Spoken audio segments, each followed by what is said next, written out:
चाहे कितना ही अभागा मनुष्य हो, सुबह 3 बजे से 6 बजे उठकर ब्रह्म मुहूर्त में कर दो ये काम, जो चाहोगे वो मिलेगा।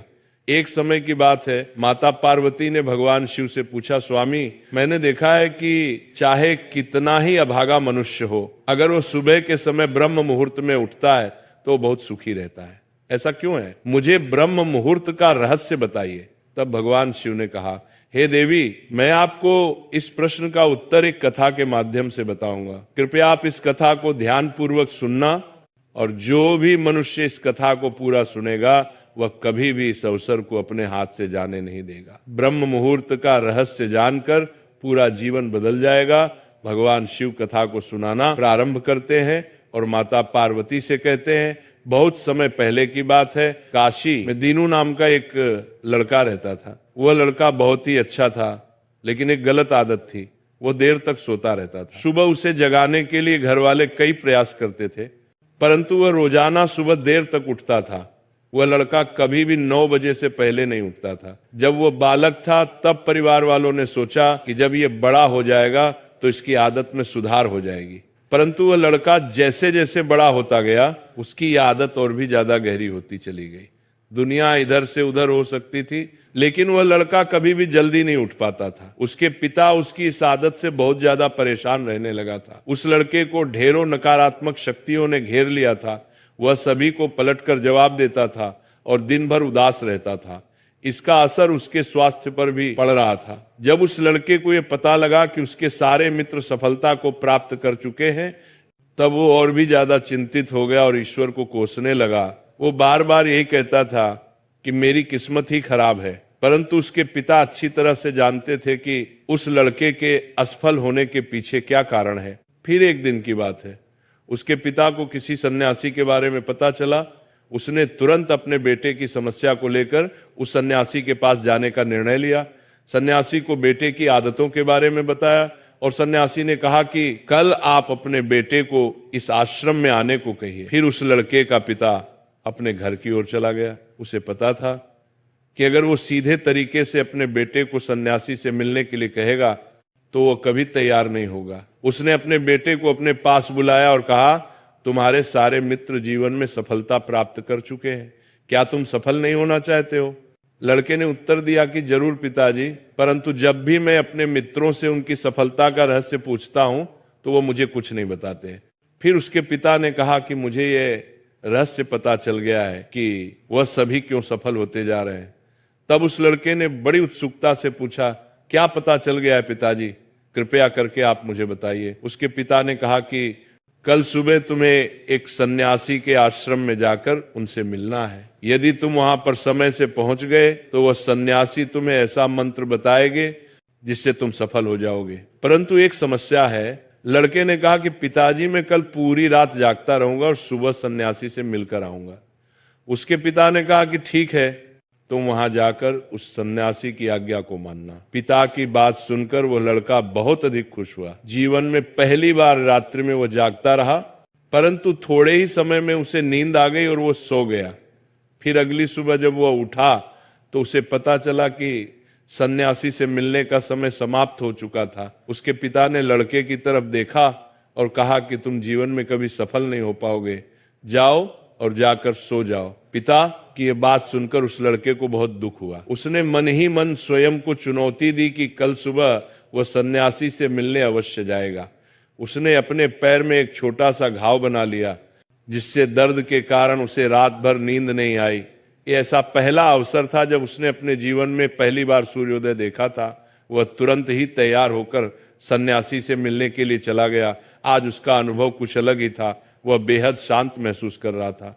चलते चलते वह लड़का जैसे ही सन्यासी के आश्रम में पहुंचा तो वहां पर उसने देखा कि सन्यासी और उसके सभी शिष्य ध्यान लगाकर बैठे हुए। फिर जब ध्यान का समय समाप्त हुआ तब लड़का उस सन्यासी के पास पहुंचा और उन्हें प्रणाम करते हुए बोला कि आपके पास कोई ऐसा मंत्र है जिससे मैं सफल हो सकता हूं? कृपया करके मुझे मंत्र बताइए।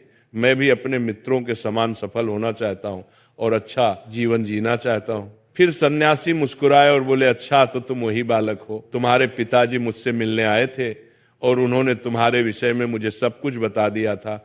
मैं तुम्हें वो मंत्र अवश्य बता देता, परंतु अब लड़के ने जैसे ही परंतु शब्द सुना तो लड़का घबरा गया। उसने पूछा, परंतु क्या गुरुदेव? तब सन्यासी बोला, मैं तुम्हें वह मंत्र बताऊंगा, परंतु अगले 21 दिनों तक तुम्हें मेरी आज्ञा माननी होगी। मैं तुम्हें वह मंत्र 21 दिनों के बाद बताऊंगा, तब तक मैं तुमसे जो भी कार्य कहूंगा तुम्हें वह करना होगा। यदि तुम असफल हुए या कार्य के बीच में तुम्हारा संकल्प टूट गया तो उस मंत्र का असर नहीं होगा। दृढ़ निश्चय के साथ उस लड़के ने कहा कि मुझे आपकी सारी आज्ञा स्वीकार है, मैं अगले 21 दिनों के लिए आपका दास हूं, आप जो भी कहेंगे मैं वही कार्य करूंगा, मुझे केवल और केवल उस मंत्र के बारे में जानना है। भगवान शिव ने कहा, हे देवी। फिर सन्यासी ने उस लड़के से कहा कि ठीक है, कल से तुम्हारा कार्य शुरू होगा, तुम इसी आश्रम में निवास करोगे। वह लड़का आश्रम में निवास करने के लिए तैयार हो गया। सन्यासी ने कहा कि यहां रहते हुए तुम्हें ब्रह्म मुहूर्त में उठना होगा और दूसरे शिष्यों की तरह ध्यान और तप करना होगा, साथ ही आश्रम के कार्यों में भी सहायता करनी होगी। ध्यान रहे, ये संकल्प टूटना नहीं चाहिए। अब लड़का सन्यासी की बात से सहमत हो गया और अगले दिन से उसके कार्य के दिन की शुरुआत थी। इस बार उसने दृढ़ निश्चय किया, परंतु 1 सप्ताह बीतने के पश्चात ही उसका संकल्प टूट गया और वह 8वें दिन देर तक सोता रहा। जब वो नींद से जागा तो उसने कहा कि मुझसे कितनी बड़ी भूल हो गई है। वह रोते हुए सन्यासी के पास पहुंचा और कहने लगा कि हे गुरुदेव, मेरा संकल्प टूट गया, अब मैं जीवन में कभी सफल नहीं हो पाऊंगा। सन्यासी ने उसे समझाते हुए कहा कि एक बार फिर से शुरुआत करो, फिर से संकल्प करो। फिर लड़के ने सन्यासी से पूछा कि सुबह उठना इतना आवश्यक क्यों होता है और यहाँ पर सभी लोग इतनी जल्दी क्यों उठ जाते हैं? तब सन्यासी ने लड़के को समझाते हुए कहा कि सुबह यानी ब्रह्म मुहूर्त में उठने के पीछे बहुत बड़ा विज्ञान छुपा हुआ है। लड़के ने कहा कि कृपया मुझे वह विज्ञान बताने की कृपा करें। सन्यासी ने कहा कि रात्रि को 4 पहर में बांटा गया है। पहला रुद्रकाल, जिसका समय शाम 6 बजे से लेकर 9 बजे तक होता है।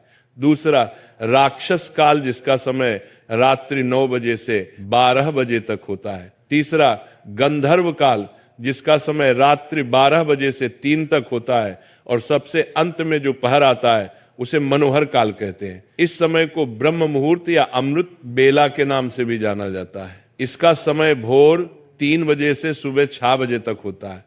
ये वो समय होता है जब पूरे संसार की नकारात्मक शक्तियां निष्क्रिय अवस्था में होती हैं और सकारात्मक शक्तियां सक्रिय होती हैं। ब्रह्म मुहूर्त अर्थात देव मुहूर्त, ब्रह्म मुहूर्त का अर्थ देवताओं का समय होता है।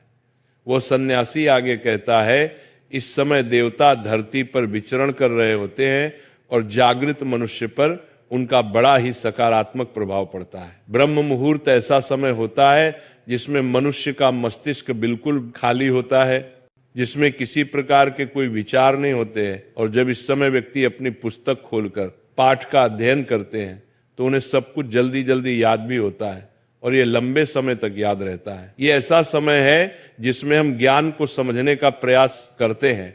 इस कारण आश्रम के सभी शिष्य और संसार में बहुत से ज्ञानी लोग ब्रह्म मुहूर्त में उठ जाते हैं।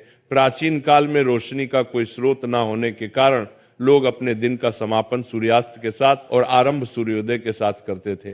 ये एक तरीका है जिससे मानव जीवन प्रकृति के साथ तालमेल बनाकर चलता है। भगवान शिव ने कहा, हे देवी। फिर उस लड़के ने कहा कि ठीक है, मैं कल से अपना संकल्प फिर से शुरू करता हूं, परंतु ब्रह्म मुहूर्त में उठकर मुझे क्या क्या करना चाहिए? तब सन्यासी ने कहा कि ठीक है, मैं तुम्हें बताता हूं कि ब्रह्म मुहूर्त में क्या करना चाहिए और कैसे करना चाहिए। सबसे पहले उठकर धरती माता पर पांव रखने से पहले धरती माता को प्रणाम करना चाहिए और अपनी दोनों हथेलियों को देखना चाहिए और ईश्वर को धन्यवाद देना चाहिए कि उन्होंने तुम्हें आज का सूर्योदय देखने का अवसर दिया है। इसके बाद नित्य कर्म और स्नान करने से शरीर के ही नहीं बल्कि मन की शुद्धता भी बढ़ती है। स्नान करने के पश्चात ध्यान की प्रक्रिया होती है। ब्रह्म मुहूर्त में ध्यान की अवधि 21 दिन तक होती है। इस विधि का उपयोग तब किया जाता है जब आप अपनी कोई मनोकामना की पूर्ति चाहते हैं। ये ऐसा समय होता है जब व्यक्ति अपने आज्ञा चक्र को सक्रिय करने पर काम करते हैं। आगे वो सन्यासी कहता है, आज्ञा चक्र दोनों भवों के बीच होता है, ये संकल्प का स्थान भी कहा जाता है। अगर इस चक्र पर ध्यान केंद्रित किया जाए और अपनी मनोकामना को बार बार दोहराया जाए तो मात्र 21 दिनों के भीतर वो मनोकामना पूरी हो जाती है।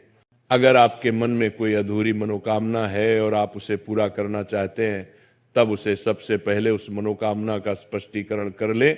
आपको क्या चाहिए यह निर्णय अवश्य कर ले। इसके बाद ध्यान की विधि को शुरू करें। ब्रह्म मुहूर्त में स्नान के बाद एक ऐसा स्थान चुने जहां पर वायु का प्रवेश